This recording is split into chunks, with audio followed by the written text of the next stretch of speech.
Du point de vue approche, je ne peux pas tout de suite dire que ça me convient totalement. Il y a encore des choses à dire dans ce que nous avons entendu parce que par moi-même, eux-mêmes disaient qu'il y a des questions auxquelles ils ne peuvent pas encore répondre. Donc ça veut dire que tout n'est pas encore prêt.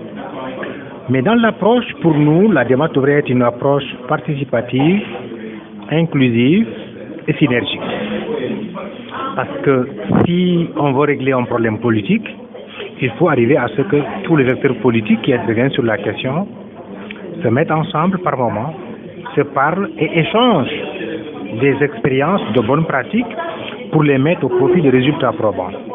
Ça veut dire donc que dans ce genre de projet, par exemple, si on arrivait à faire de sorte que les conditionnalités prennent en charge et en compte la transversalité, la complémentarité, ce qui éviterait le dédoublement, ce qui éviterait aussi donc la confusion. Cela pour nous dans la démarche est très important. Maintenant, jusqu'où ça va être suivi, en tout cas on ne sait pas, mais aujourd'hui la question migratoire, c'est vrai, se résume à un problème de population. Et toutes les questions de population sont des questions de développement. Parce qu'en vérité, le développement en dernier recours retourne à des problèmes de population. Justement, quelqu'un est intervenu en parlant de juxtaposition de projet. Cela voudrait-il dire qu'il y a absence de communication dans cette approche-là?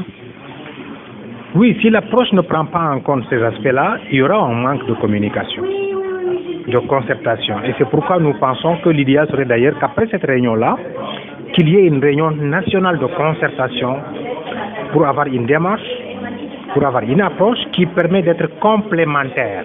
C'est régional? Et bien sûr régional. Complémentaire en ce sens que si par exemple on dit l'institution nationale va faire ça dans ce domaine, on dit aussi donc qu'elle le fait en connexion avec telle institution non nationale et étatique qui prend aussi donc ce volet-là qui vient être versé dans ce qui se fait. Mais aussi que cela soit répercuté dans la sous-région par la CEDEAO, qui est une institution sous-régionale que nous partageons tous.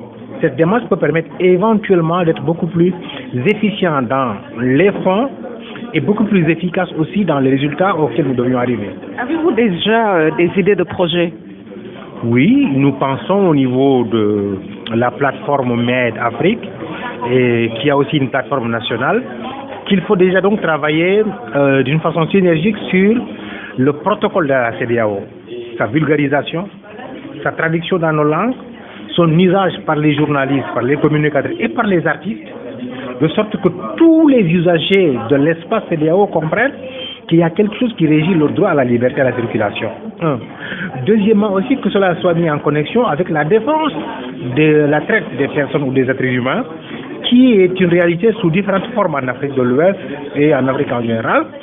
Tout ceci donc peut éventuellement être un programme intégré qui met ensemble différents acteurs étatiques et non étatiques et qui a comme objectif politique global de renforcer la liberté de circulation des personnes et des biens, de protéger les migrants dans leur droit de quête de travail, etc.